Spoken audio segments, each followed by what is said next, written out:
So good morning everyone, welcome to newspaper decoded. आज हम 25 मई का अपना न्यूज़पेपर द हिंदू देख लेते हैं। तो जो फर्स्ट आर्टिकल है वो बेसिकली नीति आयोग की 10th गवर्निंग काउंसिल मीटिंग को लेके है, जिसका थीम था विकसित राज्य फॉर विकसित भारत 2247। तो इसमें पीएम मोदी ने इसको चेयर किया और सभी स्टेट्स के सीएम, एलजीज और सेंट्रल मिनिस्टर्स ने अटेंड किया। तो यहाँ पे पीएम मोदी ने बेसिकली बात की है सेंटर और स्टेट को टीम इंडिया मिलके बन के काम करने की, और हर स्टेट को एक टूरिस्ट स्पॉट की तरह इंटरनेशनल लेवल पे डेवलप करना होगा, जहाँ की one state one global destination का आइडिया दिया। One state one global destination का आइडिया दिया। वुमेन वर्कफोर्स को इंक्लूड करने की के लिए रेस्पेक्टफुल पॉलिसीज़ और लॉ बनाने का सजेशन दिया स्टेट्स को।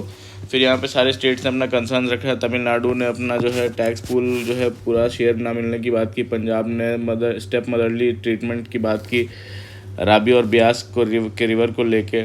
आंध्र प्रदेश ने अपना कुछ सजेशन दिया। आंध्र प्रदेश ने क्या सजेशन दिया है? एक तो जीडीपी ग्रोथ का मॉडल जो है वो बेसिकली इन्वेस्टमेंट, मैन्युफैक्चरिंग और एक्सपोर्ट और जॉब फोकस होना चाहिए।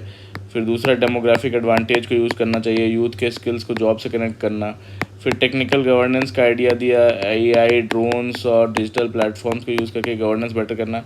तो यहाँ पे सारे ये सब आइडियाज़ दिए गए। ये नीति आयोग क्या चीज़ है? नीति आयोग जो है एक पॉलिसी थिंक टैंक है जो कि गवर्नमेंट को नए नए आइडियाज़ देता है, लॉन्ग टर्म प्लानिंग में हेल्प करता है। और प्लानिंग कमीशन की जगह ये 2015 में जो प्लानिंग कमीशन चलता था उसकी जगह ये रिप्लेस किया था इसने। और फर्स्ट जो प्लानिंग कमीशन आया था वो 1950 से 2014 के बीच में आया था, बट उसको फिर रिप्लेस कर दिया गया 2015 में नीति आयोग के द्वारा। फिर इसका मेन ऑब्जेक्टिव क्या होता है कि पॉलिसी मेकिंग में स्टेट्स का रोल बढ़ाना, जैसे कोऑपरेटिव फेडरलिज्म प्रमोट करता है, long term developmental goal set करना जैसे विकसित भारत 2047, ठीक है, डेटा एनालिसिस और एविडेंस बेस्ड पॉलिसीज़ बनाना, इनोवेशन और टेक बेस्ड सॉल्यूशंस जो है प्रमोट करना। इसका तो स्ट्रक्चर क्या होता है? इसके जो चेयर होते हैं वो प्राइम मिनिस्टर होते हैं। वाइस चेयरमैन जो होते हैं वो भी अपॉइंट किए जाते हैं प्राइम मिनिस्टर के द्वारा, ठीक है। और जो इसके जो है सीईओ होते हैं, सीईओ फुल टाइम एग्जीक्यूटर, वो भी जो है अपॉइंट किए जाते हैं, आपके प्राइम मिनिस्टर ही हमारे अपॉइंट करते हैं। तो और गवर्निंग काउंसिल होती है जिसमें कि सारे चीफ मिनिस्टर्स होते हैं, लेफ्टिनेंट गवर्नर्स होते हैं, सारे यूनियन टेरिटरीज़ के रीजनल काउंसिल्स को भी बुलाया जाता है। कुछ इंपॉर्टेंट जो इसके मिशन से, जैसे अटल इनोवेशन मिशन हो गया, एस्पिरेशनल डिस्ट्रिक्ट प्रोग्राम हो गया, ये सब इसी के हैं। फिर यहाँ पे मिस वर्ल्ड कंपटीशन चल रहा है आपका हमारे तेलंगाना में 2025 का। तो उसमें एक कंटेस्टेंट है जो वापस चली गई है अपने कंट्री। रीज़न ये दे रही हैं कि जो है हर रोज़ ब्यूटी विद द पर्पस जो एक कॉन्सेप्ट है उससे इनका एनवायरनमेंट मैच नहीं कर रहा था। प्लस रोज़ मेकअप लगाना और पूरे दिन बॉल गाउन्स में रहना पड़ता था। तो ये सब बोलते हैं ज़्यादा इंपॉर्टेंट नहीं है। फिर नेक्स्ट जो न्यूज़ है, बेसिकली मानसून यहाँ पे अराइव हो गया केरला में, जितना 1 जून को आता है नॉर्मली, बट उससे पहले ही आ गया है, जो कि आईएमडी ने भी प्रेडिक्ट किया था इसको। यहाँ पे इंडिया ने यूएन में जो है पाकिस्तान के इंडस वाटर ट्रीटी पर डिस इन्फॉर्मेशन को एक्सपोज किया है। तो बेसिकली पहले देख लेते हैं इंडस वाटर ट्रीटी क्या है। इंडस वाटर ट्रीटी अब मई 1960 में साइन की गई थी। एक टाइप का इंडिया और पाकिस्तान के बीच में वाटर शेयरिंग एग्रीमेंट है, और जो कि 1960 में वर्ल्ड बैंक की मदद से जो है इसको साइन किया गया था, जो कि as a broker and guarantor था उस टाइम पे। हमारे प्राइम मिनिस्टर जवाहरलाल नेहरू जी और पाकिस्तान के प्रेसिडेंट अयूब खान ने साइन किया था मिलके।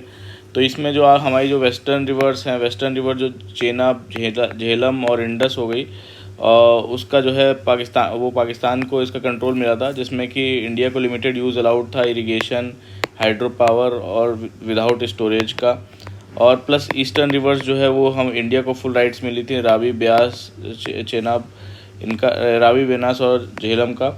तो अब ये बेसिकली ये ट्रीटी थी। तो अब इस पे बेसिकली क्या वहाँ पे बात चल रही है कि जो पाकिस्तान ने जो है इस ट्रीटी जो है गुडविल में साइन की गई थी, गुडविल और फ्रेंडशिप के उसमें स्पिरिट में साइन हुई थी। पर पाकिस्तान ने इसके अगेंस्ट 3 वॉर लड़ी हैं और हज़ारों टेरर अटैक किए हैं। तो सिविलियंस की सेफ्टी भी हमारे हार्म हुई है, और इंडिया ने ट्रीटी रिस्पॉन्सिबली हमेशा निभाया है इस चीज़ को, और हमेशा रिस्पॉन्सिबल अपेयर राइपेरियन स्टेट होने को निभाया है। तो इंडिया ने पास्ट में 2 साल में भी ट्रीटी कुछ क्लॉजेज मॉडिफाई करने की फॉर्मल रिक्वेस्ट की, पर पाकिस्तान इसको रिजेक्ट करता रहा।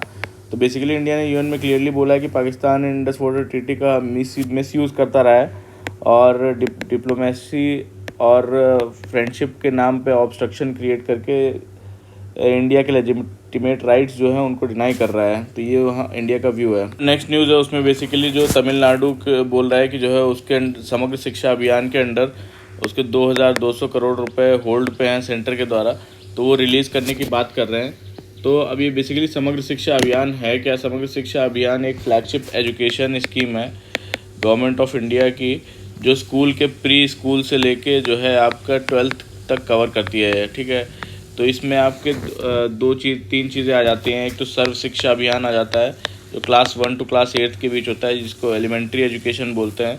फिर राष्ट्रीय माध्यमिक शिक्षा अभियान आ जाता है 9th to 12th के लिए, और इसमें टीचर्स एजुकेशन को भी सपोर्ट दिया जाता है, टीचर्स ट्रेनिंग है सपोर्ट। ठीक है, तो ये 3 कंपोनेंट से मिलकर बनता है। इनका मेन ऑब्जेक्टिव क्या होता है? इंक्लूसिव एंड इक्विटेबल एजुकेशन जो है, इक्विटेबल एजुकेशन सभी स्टूडेंट्स को देना है। स्कूल इंफ्रा को इम्प्रूव करना, जैसे टॉयलेट हो गया, लाइब्रेरीज हो गया, लैब हो गया, स्मार्ट क्लास बनाना हो गया, है ना। गर्ल्स और डिसएडवांटेज्ड ग्रुप्स को स्पेशल सपोर्ट देना, ठीक है, और डिजिटल एजुकेशन प्रमोट करना, और टीचर्स की ट्रेनिंग और कैपेसिटी बढ़ाना, लर्निंग आउटकम्स बढ़ाना, टीचर्स ट्रेनिंग। तो ये सब बेसिकली डिफरेंस रहता है। फंडिंग पैटर्न वही रहता है नॉर्मली 60:40 सेंटर और स्टेट्स का।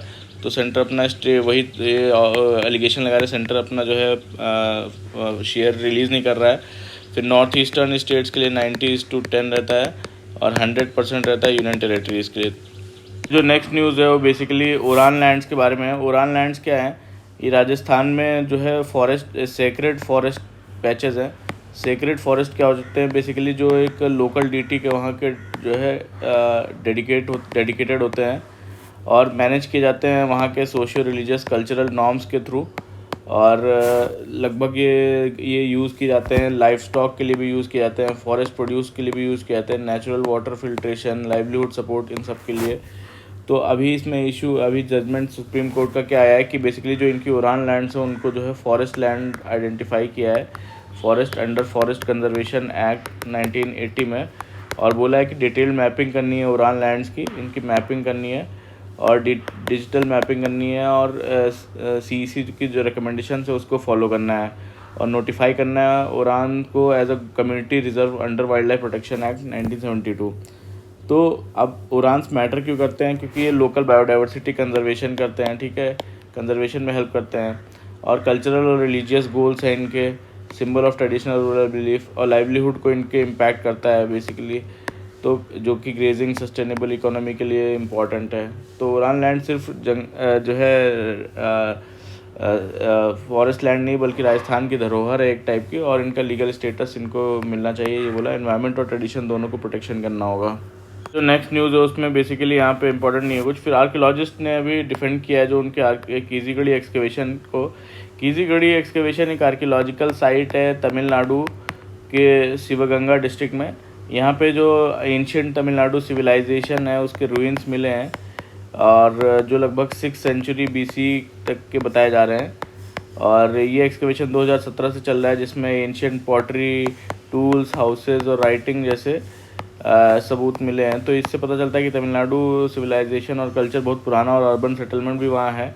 तो अब इसमें इशू क्या आ रहा है? बेसिकली जो कीजीगढ़ी एक्सकेवेशन है उसमें 3 आर्कियोलॉजिकल जिन्होंने रिपोर्ट सबमिट की, जिसमें 3 आर्कियोलॉजिकल पीरियड्स बताए गए, जो कि आर्कियोलॉजिकल सर्वे ऑफ इंडिया ने बोला है कि इनका क्लियरर मीनिंग चाहिए और रीओरिएंटेशन चाहिए। तो टाइम फ्रेम ऑफ पीरियड जो है, जो टाइम फ्रेम दिया है वो भी एक उसका जो है स्ट्रॉन्ग जस्टिफिकेशन चाहिए, तो ये बोला है बेसिकली। फिर यहाँ पे सारी पॉलिटिकल न्यूज़ है, कोई इंपॉर्टेंट नहीं है। फिर यहाँ पे UPSC नेक्स्ट ईयर से जो ऑनलाइन एग्ज़ाम कराएगा वो कंडक्ट करेगा, उसमें आधार ऑथेंटिकेशन शुरू करने का किया जाएगा, ज़्यादा ट्रांसपेरेंसी बढ़ाने के लिए। बस इसके बारे में ये दिया है कि नेक्स्ट एग्ज़ाम से आधार ऑथेंटिकेशन जो है यूज़ किया जाएगा। जो नेक्स्ट न्यूज़ है लैंसेट की रिपोर्ट है सिकल सेल डिजीज़ के बारे में इंडिया में। तो ये बोलते हैं इंडिया में जो सिकल सेल एनीमिया है वो ग्लोबली 2nd हाईएस्ट है, जो आफ्टर सब सहारा अफ्रीका के बाद।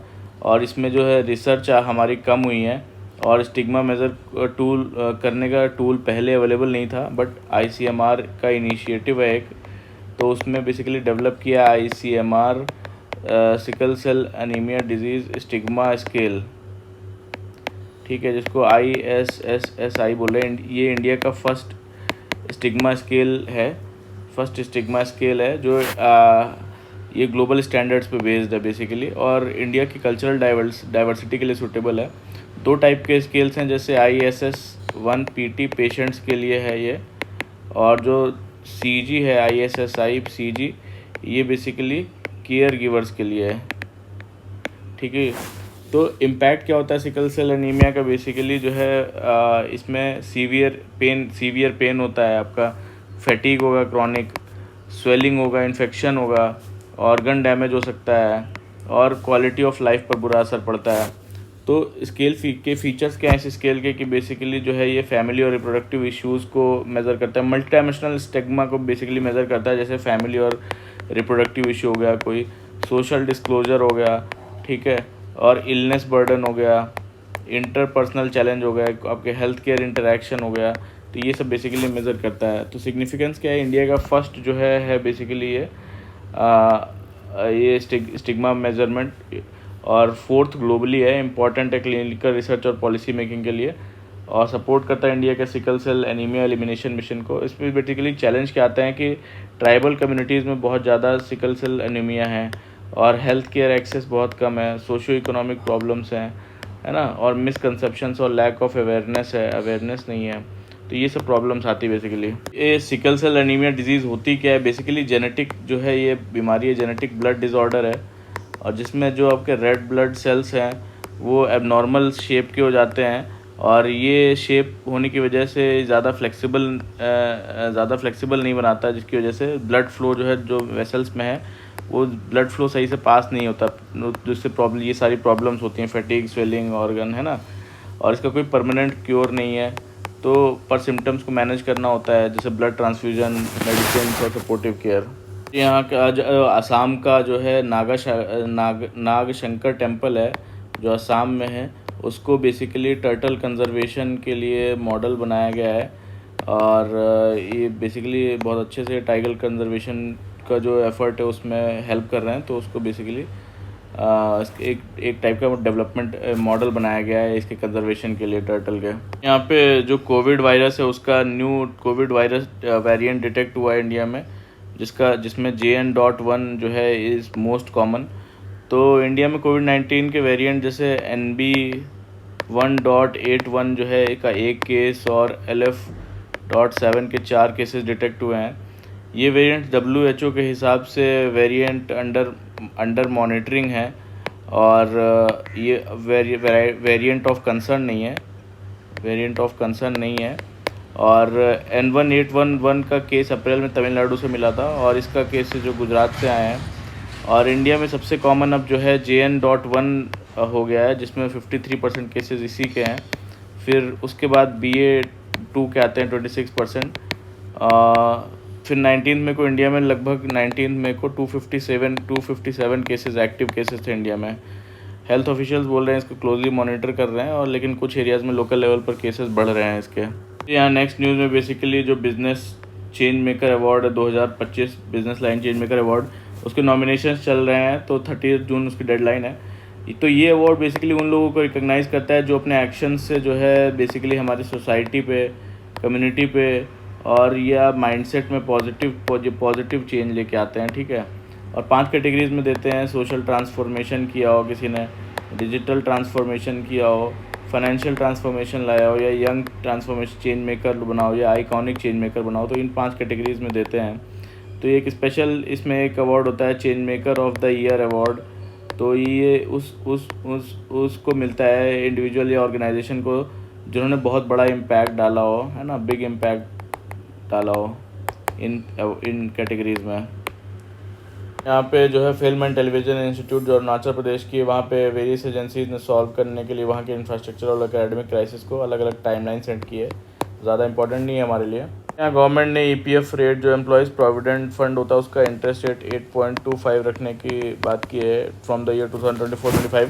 तो EPF क्या है, बेसिकली एक रिटायरमेंट सेविंग स्कीम है, और जो इंडिया में सैलरीड एम्प्लॉयड के लिए जो होती है, जो सैलरीड एम्प्लॉयड होते हैं उनके लिए चलती है। इसमें एम्प्लॉयज़ और एम्प्लॉयर जो है दोनों कंट्रीब्यूट करते हैं एक फ़िक्स परसेंटेज अपनी सैलरी का EPF अकाउंट में जमा करते रहते हैं। ये पैसा रिटायरमेंट के बाद एक किसी स्पेसिफिक कंडीशन में पर एम्प्लॉयज़ को मिलते हैं, और इसका मेन पर्पस होता है जो बाद में रिटायरमेंट के बाद उनकी फाइनेंशियल सिक्योरिटी को सिक्योर करना रिटायर होने के बाद। और इस पैसे से गवर्नमेंट हर साल एक इंटरेस्ट रेट डिसाइड करती है जो सब्सक्राइबर के अकाउंट में ऐड होता है।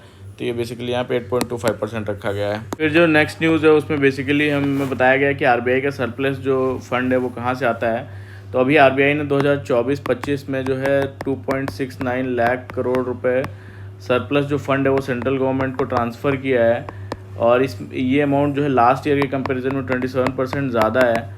और आरबीआई का सरप्लस डिविडेंड नहीं होता, बल्कि सरप्लस डिविडेंड नहीं होता क्योंकि आरबीआई एक कंपनी है, पर फिर भी ये पैसा गवर्नमेंट को ट्रांसफ़र करती है। और आरबीआई अपनी जो इनकम है बेसिकली वो करेंसी इशू करती है ना, करेंसी इशू करके पैसा कमाती है, जिसको बोलते हैं सीनियर एज, ठीक है। सेकंड जो है वो आपका गवर्नमेंट को लोन पे जो इंटरेस्ट मिलता है उससे पैसा कमाती है, और जो फॉरेन इन्वेस्टमेंट्स होते हैं उससे बेसिकली पैसा कमाते हैं, ठीक है। तो आरबीआई अपने बैलेंस शीट का जो भी बैलेंस शीट होती है उसका एक हिस्सा जो है वो बफर के टाइप में रखता है, जिसको बोलते हैं कंटिजेंसी रिस्क बफर, है ना, जो फाइनेंशियल क्राइसिस के लिए सेफ्टी नेट होता है बेसिकली। तो अब ये 2018 में बिमल जालान कमेटी आई थी, बिमल जालान कमेटी, उसने रेकमेंड किया था कि आरबीआई को जो कंटिजेंसी रिस्क बफर है ये 5.5 to 6.5% रखना चाहिए अपने पास।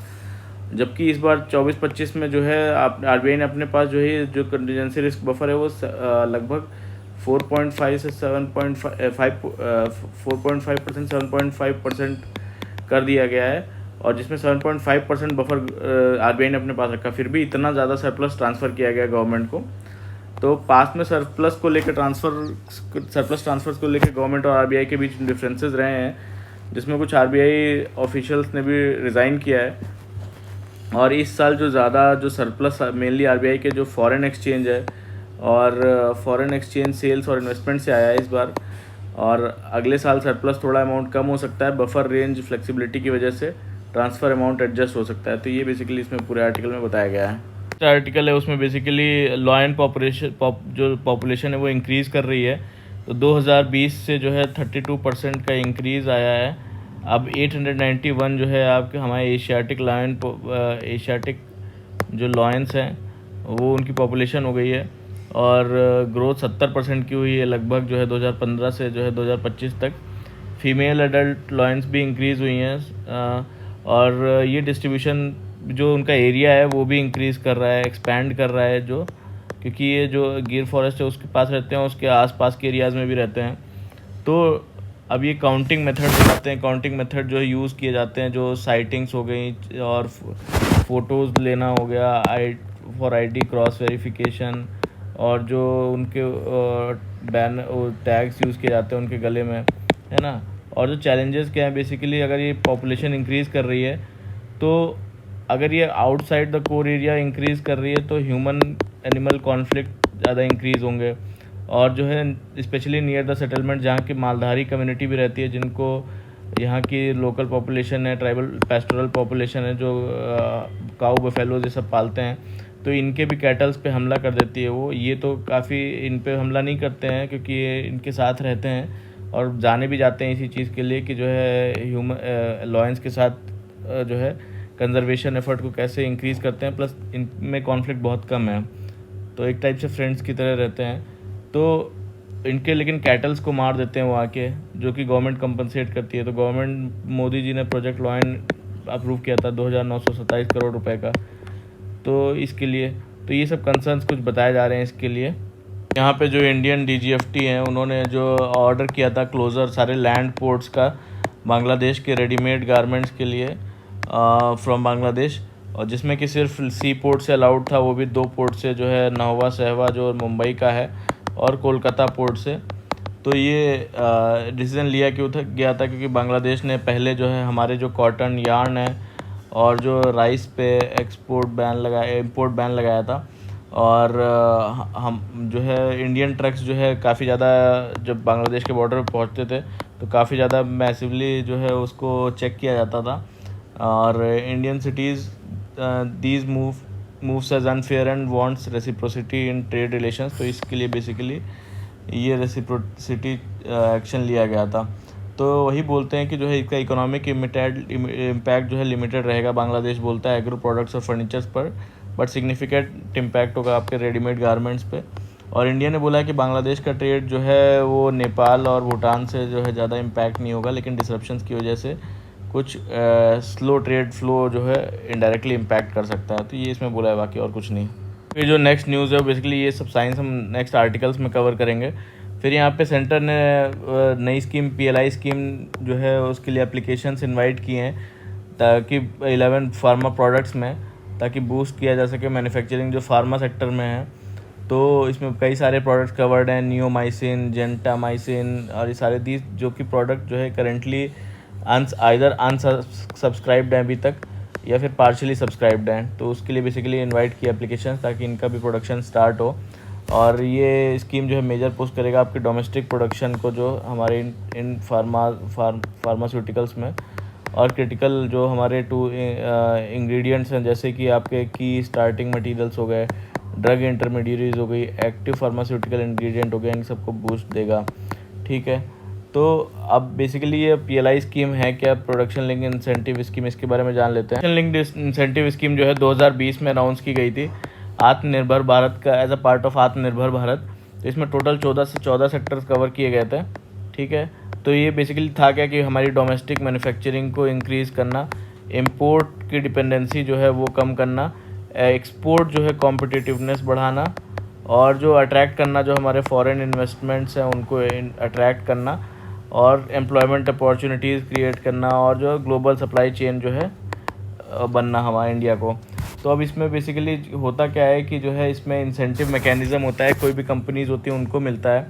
तो वो जो लास्ट ईयर की सेल्स है उस पर जो बेसिकली इंक्रीमेंटल कोई सेल होती है तो उस पर बेस्ड होता है। इंसेंटिव जो है 4 से 10% तक का हो सकता है, सेक्टर स्पेसिफिक होता है, मोस्टली 5 साल के लिए होता है फ्रॉम जो अप्रूवल पीरियड। और कंपनी जो है तो थ्रेशोल्ड मीट करना चाहिए इन्वेस्टमेंट, प्रोडक्शन और सेल्स में। तो ये इसका ऑब्जेक्टिव सारे सेक्टर्स में है, जैसे फार्मास्यूटिकल हो गए, इलेक्ट्रॉनिक्स हो गए, मेडिकल डिवाइस हो गया, automobiles, food processing, textiles, telecom और कई सारे। ठीक है, तो नेक्स्ट न्यूज़ उसमें बेसिकली ऑस्ट्रेलिया के एवोकाडोज़ की एंट्री जो इंडियन मार्केट में उसको लेके है कि इंडिया के लोग अब जो ज़्यादा हेल्थ कॉन्शियस हो रहे हैं और ग्लोबल फूड ट्रेंड का एक्सपोजर बढ़ रहा है, इसलिए जो प्रीमियम फ्रूट्स हैं वो बेसिकली जैसे कि एवोकाडो की डिमांड यहाँ पे बढ़ रही है। लास्ट ईयर भी जो है ऑस्ट्रेलिया ने 567 टन्स जो है इंडिया को एक्सपोर्ट किया एवोकाडो। तो प्रीमियम इंडियन कस्टमर्स को टारगेट करना बेस है बेसिकली। एडवांटेजेस ये हैं कि एक तो सुपीरियर टेस्ट होता है और कंसिस्टेंट क्वालिटी होती है, ईयर राउंड अवेलेबिलिटी होती है, पूरे साल मिलता है, और प्रीमियम पैकेजिंग होती है, कोल्ड चेन सपोर्ट चाहिए होता है ना। चैलेंजेस इसमें ये हैं कि जो है इंडिया में एवोकाडो अभी नया फ्रूट है, तंजानियन एवोकाडो अभी पहले से इंडिया में प्रेजेंट है। ठीक है, जो कि चीप है। इंडियन टेस्ट हैबिट में एवोकाडो भी नहीं है ना। और तो लॉन्ग डिस्टेंस होने की वजह से, वहाँ से एक्सपोर्ट होने की वजह से पेरिशेबिलिटी रिस्क रहता है ख़राब होने का। तो बेसिकली अभी फ्यूचर प्लान से ये कि इंडियन जो कुजीन है उसमें इसको इंटीग्रेट करना और फूड सर्विसेज के साथ पार्टनरशिप्स में सप्लाई चेन पार्टनर एक्सपैंड करना, ये इसका फोकस है अभी। नेक्स्ट न्यूज़ है वो बेसिकली इंडियन टेक्नोलॉजिकल जो सेक्टर है उसमें जॉब फेयर का न्यूज़ है, जिसमें कि 45 से 70 लाख सैलरी पाने वाले टेक्निकल प्रोफेशनल भी अब जॉब लॉस का डर फेस कर रहे हैं। माइक्रोसॉफ्ट ने पहले ले ऑफ किया था 47%। माइक्रोसॉफ्ट ले ऑफ के बाद 47% यूएस टेक्निकल प्रोफेशनल से कहा नेक्स्ट ईयर जॉब उनकी भी जा सकती है। तो अब रीज़न क्या है ले ऑफ का? रीज़न बेसिकली Fortune 1000 जो कंपनीज़ हैं उसमें टेक बजट जो है उनका फ्रीज़ कर दिया है, टेक बजट फ्रीज। और AI ड्रिवन जो टेक्नोलॉजी है वो बढ़ रही है, तो बेसिकली वो सारा ह्यूमन जो पहले वर्क करता था वो बेसिकली AI काम करने लगा है, और कॉस्ट कटिंग और फ्यूअर पीपल से ज़्यादा काम लिया जा रहा है।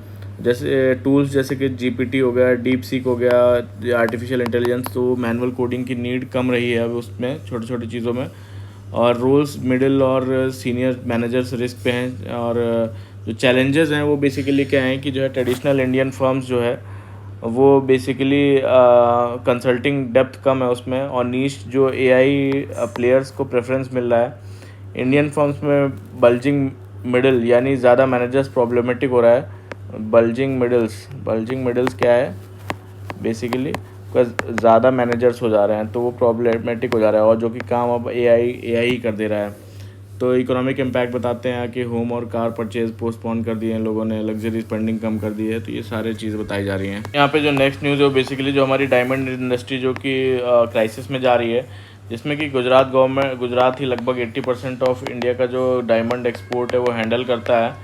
अभी वो क्राइसिस में है ड्यू टू लो डिमांड है वो उसकी कहाँ से, चाइना और यूएस से। तो export of cut and polish diamonds 2024-25 में लोवेस्ट लेवल पर आ गया है। गवर्नमेंट का रिलीफ पैकेज अनाउंस हुआ है जिसमें डायमंड यूनिट्स और वर्कर्स की फाइनेंशियल स्टेबिलिटी को सपोर्ट करा जाएगा, और टर्म लोन पे सब्सिडी दिया जाएगा। 9% का फुल इलेक्ट्रिसिटी ड्यूटी माफ़ कर दी गई है इनकी। तो ये बेसिकली उनको डायमंड इंडस्ट्री को दोबारा रिवाइव करने के लिए, सपोर्ट करने के लिए गवर्नमेंट ने अनाउंस किया है। फिर यहाँ पे जो यूएस की हार्वर्ड यूनिवर्सिटी है उसको डोनाल्ड ट्रंप ने जो है फॉरेन स्टूडेंट्स को जो इसमें एडमिशन पर रोक लगा दी थी। तो रीज़न हार्वर्ड ने जो है ट्रंप के एडमिशन और हायरिंग रूल्स को रिजेक्ट कर दिया था, इसलिए इसमें फॉरेन स्टूडेंट के एडमिशन के लिए रोक लगा दी थी। तो एक जज ने वहाँ के जो यूएस के ट्रंप के डिसीजन पे ब्लॉक कर दिया। बट अभी वही अपॉर्चुनिटी देखते हुए जो हांगकांग की यूनिवर्सिटी है, Hong Kong university of science and technology, तो उसने हार्वर्ड के जो स्टूडेंट्स हैं जो उनको एडमिशन नहीं मिल पा रहा उनको एनरोल करने के लिए बोला है कि यहाँ पे हम लोग एनरोल कर लेंगे। और ये बोला बेसिकली कि हमारे यहाँ आओ, पढ़ाई करो, एडमिशन ईजी होगा और सपोर्ट मिलेगा। तो फॉरेन स्टूडेंट्स को लिमिट रिलैक्स किया गया है, फास्ट ट्रैक एडमिशन्स होंगे, एकेडमिक सपोर्ट मिलेगा। तो यहाँ पे अपॉर्चुनिटी देखते हुए जो है एम देख रहा है हांगकांग उसको ग्लोबल एजुकेशन हब बनाने का। तो आज के न्यूज़पेपर में हमने बेसिकली यही देखा कि कैसे हांगकांग जो है दोबारा अपॉर्चुनिटी देख रहा है हार्वर्ड के फॉरेन स्टूडेंट कट्स में। फिर यहाँ पे डायमंड इंडस्ट्री को रिवाइव करने के लिए क्या किया गया। फिर एवोकाडोज़ जो है हमारे इंडिया में एक्सपोर्ट जो बढ़ रहा है ऑस्ट्रेलिया से, उसको देखा हमने। फिर यहाँ पे पीएलआई स्कीम के बारे में जाना। फिर यहाँ पे हमने जैसे टेक्निकल इंडस्ट्री में कैसे ले ऑफ्स इंक्रीज़ हो रहे हैं किस वजह से, वो देखा हमने। फिर यहाँ पे हमने देखा कि जो है कैसे जो रेडीमेड गारमेंट्स के लिए जो इंडिया ने लैंड पोर्ट्स ब्लॉक किए उसकी वजह से क्या इम्पैक्ट पड़ेगा। आरबीआई का सरप्लस कहाँ से आता है, कंटीजेंसी रिस्क बफर के बारे में जाना। फिर लायन की पॉपुलेशन की वजह से क्या कंसर्न हो सकता है वो जाना। फिर एम्प्लॉयज़ प्रोविडेंट फंड के बारे में जाना। फिर business line change maker award के बारे में जाना। फिर यहाँ पे जो फिल्म टेक्निकल टेलीविज़न इंस्टीट्यूट और अरुणाचल प्रदेश के बीच में क्या चल रहा है। फिर न्यू जो कोविड वेरिएंट आया उसके बारे में जाना। फिर यहाँ पे हमने देखा सिकल सेल एनीमिया डिजीज़ के बारे में देखा, और टर्टल कंजर्वेशन के लिए किस टेम्पल को अवार्ड मिला है वो देखा आसाम में। और यूपीएससी नेक्स्ट ईयर से आधार ऑथेंटिकेशन शुरू करने वाला है। फिर हमने कीजीगढ़ी एक्सकेवेशन क्या है उसके बारे में देखा। फिर हमने यहाँ पे देखा ओरान लैंड्स के बारे में देखा जो कि सेक्रेड फॉरेस्ट है, सेक्रेड फॉरेस्ट के बारे में जाना। फिर समग्र शिक्षा अभियान के बारे में जाना। और फिर उसके बाद में हमने यहाँ पे कैसे देखा कि इंडस वाटर ट्रीटी के बारे में जाना और यूनाइटेड नेशंस में क्या स्टैंड है इंडिया का। फिर हमने यहाँ पे नीति आयोग की जो 10वीं जो है मीटिंग अनाउंस हुई है नीति आयोग की, उसके बारे में देखा क्या इश्यूज़ हैं और नीति आयोग के बारे में जाना। तो ये था आज का हमारा पूरा न्यूज़ आर्टिकल डिस्कशन। आज आप लोग का प्रीलिम्स एग्ज़ाम भी है, तो आप लोग अच्छे से दीजिएगा। All the very best to all of you and best of luck. Thank you very much for the discussion.